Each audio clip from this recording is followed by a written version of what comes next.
ដោយសារវិចិត្រជាមនុស្សលោភលន់គេបានក្រោកនៅពេលមាន់រងាវដើម្បីទៅលោភលួចមើលអន្ទាក់តែម្នាក់ឯងអីយ៉ាអន្ទាក់អរសវណ្ណជាប់ផោះវាមែនវៃតែមិនអីទេអន្ទាក់វាជាប់ដូចថាផាអញជាប់អញ្ចឹងអញនឹងយកសត្វក្តាននេះយកទៅដាក់នៅអន្ទាក់របស់អញវិញនឹងរៀបចំអន្ទាក់វាឲ្យដូចជាធម្មតាវិញចាំមើលវាដឹងយ៉ាងម៉េច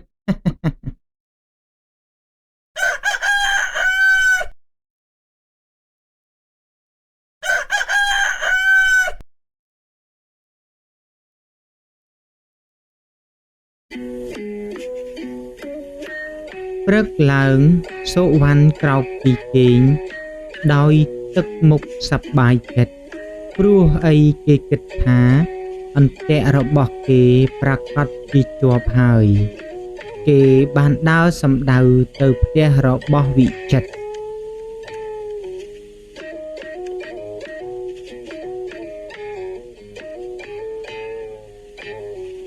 បងចិនបងចិនមកទៅមើលអន្ទាក់យើងបងចិត្តមកនេះហើយដេកមិនទាន់ក្រោកទៀតអត់ទៅមើលអន្ទាក់ទៅមើលអីហ៎សវណ្ណកុំបាច់រលះរលាំងធ្វើអ្វីបញ្ញាប់ទៅណាអន្ទាក់បងដឹងតែមិនជាប់ហើយ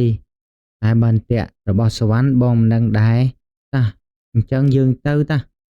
អីយ៉ាសវណ្ណឃើញទេអន្ទាក់បងនៅលើចុងឈើជាប់ក្តានមួយហើយឃើញទេបងឲ្យដាក់នៅលើចុងមិនដាក់ទេឥ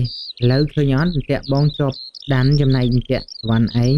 នៅលើដីអត់ជាប់ដានប៉ុណ្ណឹងដេកក៏អញ្ចឹងបងតាំងពីណាពីណីខ្ញុំមិនដែលឃើញក្តានណាទៅឡើងដើមឈើនោះទេដែលឃើញតែវាដើរនៅដីមិនក្តានទៅនៅលើចុងឈើនោះវិញដូចមិនទំនងបងអើយមិនទំនងអីមកវាឡើងទៅស៊ីផ្លែឈើនឹងហើយបានវាទៅជាប់អន្ទាក់បងហ្នឹងណាកាសមកកុំនិយាយច្រើនជួយលើកក្តានទៅផ្ទះយើងចាំបងចែកឲ្យធ្វើម្ហូបមិនអីទេមកវិចិត្រយកក្តានមកដល់ផ្ទះប្រពន្ធរបស់គេនិយាយថាបងដាននេះធំណាស់សុវណ្ណប្រកាសជាមិនពេញចិត្តនឹងខូចចិត្តជាខ្លាំងហើយគេនឹងទៅប្តឹងលោកសុភាសេកដូច្នេះបងត្រូវ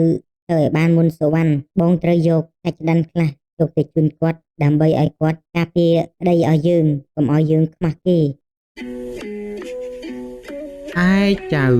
ដែលបានក្តាន់ក៏ប្រញាប់យកទៅជូនសុភាសេកហើយជម្រាបថា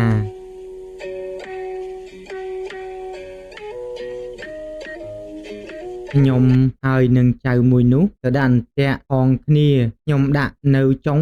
អ្នកមួយនោះដាក់នៅគល់ខ្ញុំនេះជាមនុស្សវាក្តីនេះគង់តែមកដល់លោកដូច្នេះតាមតែលោកមេត្តា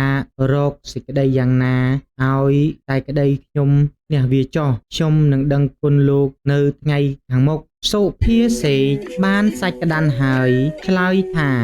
ឯងទៅរកស្លាម្លូមកឲ្យឆាប់ឲ្យទាន់ព្រឹកនេះបើវាមកប្តឹងអញបង្គាប់អញ្ចឹងដែរបើវាមកមិនទាន់អញនឹងកាត់សេចក្តីឲ្យវាចាញ់បានដោយងាយឯងប្រញាប់ទៅចោះ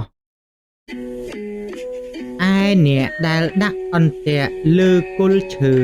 លុះវិលមកផ្ទះហើយដង្ហើមតូចដង្ហើមធំមិនសុខចិត្តក៏យកសេចក្តីទៅប្តឹងសុភាសេកសុភាសេកក៏បង្គាប់សេចក្តីដូចបង្គាប់ចៅមុនលុះព្រឹកឡើងអ្នកដែលដាក់អន្ទាក់នៅលើចុងឈើក៏យកអីវ៉ាន់ទៅដល់មុនជម្រាបលោកសុភាស្លឹកម្លូហើយនឹងផ្លែស្លាដែលលោកឲ្យខ្ញុំយកកាលពីម្សិលមិញឥឡូវខ្ញុំយកមកគ្រប់ចំនួនអស់ហើយល្អហើយឃើញថាច្រើនផុសគេតាម្សិលមិញមានចៅមួយនោះមកទីនេះដែរហើយយើងបានប្រាប់ឲ្យទៅរកស្លឹកម្លូនិងផ្លែស្លាដូចឯងដែរតែមិនអីទេឥឡូវឯងយកមកដល់មុន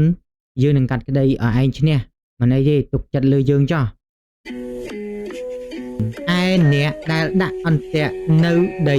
ដោយខ្លួនជាអ្នកក្រលំបាកអោកយ៉ាកដើររកទិញអីវ៉ាន់ពុំបានពុំទាន់ភ័យក្រែងខ្លួនចាញ់គេហើយគេយកទោសផងក៏រត់ ពីភូមិមួយទៅភូមិមួយបានជួបនឹងសុភាទុនសាយសុភាទុនសាយសួរថាមានដំណើរអីបានជារត់ដូច្នេះឈប់សិនលោកអើយអាណិតដោះទុកខ្ញុំផងបិទខ្ញុំហើយនឹងអ្នកមួយទៅដាក់អន្ទាក់ផងគ្នាខ្ញុំដាក់នៅគល់ឈើគេដាក់នៅចុងឈើព្រឹកឡើងទៅមើលពុំឃើញអន្ទាក់នៅដីជាប់សัตว์ឃើញតែអន្ទាក់នៅចុងឈើជាប់ក្តាន់មួយខ្ញុំមិនសុខចិត្តបានយកសេចក្តីទៅប្តឹងសុភាសេកគេថាអ្នកណាយកអីវ៉ាន់ទៅដល់មុនអ្នកនោះឈ្នះហេតុនេះបានជាខ្ញុំភ័យ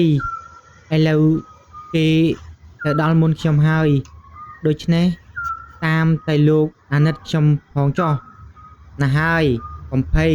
ចាំថ្ងៃរសៀលខ្ញុំនឹងនាំទៅចៅនោះក៏លុះដល់ថ្ងៃរសៀលសុភាទុនសាយទៅដល់ផ្ទះសុភាសេកស្រែកសួរថាដូចម្ដេចក៏យូរម្លេះក្តីចាញ់គេហើយសុភាទុនសាយឆ្លើយថាយើងខ្ញុំបានជាយូរនេះពីព្រោះអាឡ័យតែមើលត្រីក្រាញ់ហើឡើងស៊ីស្លឹកអំពិលសុភាសេកឆ្លើយថាពីជីដូនជីតាមកគ្មាននរណាដែលឃើញដែលឮថាត្រីក្រាញ់ឡើងស៊ីស្លឹកអំពិលទេសុភាទុនសាយឆ្លើយថាពីជីដូនជីតាពីម៉ែពីឪបង្កើតមកនរណាដែលឃើញដែលឮថាអន្ទាក់នៅដីមិនជាប់ទៅជាប់ឯអន្ទាក់នៅចុងឈើវិញហើយសัตว์ជើង4ផងដែលឮទេអស់អ្នកស្រុកនោះសុភាសេកស្ងៀមពុំហ៊ានស្ដីតបទៀតសុភាទុនសាយក៏កាត់សេចក្តីឲ្យចៅដែលដាក់អន្ទាក់នៅដីឈ្នះឯសុភាសេកដែលអង្គុយធ្វើជាសុភានោះក៏ខ្មាស់ដោយសារខ្លួនជាអ្នកល្មោបជំនូនសាច់ក្តាន់ក៏ស្ងៀមបែរមុខទប់ទៅខាងជញ្ជាំងដូចឆ្មាលោបកណ្ដុរលៀបឥតខ្មាស់វិនាសច្បាប់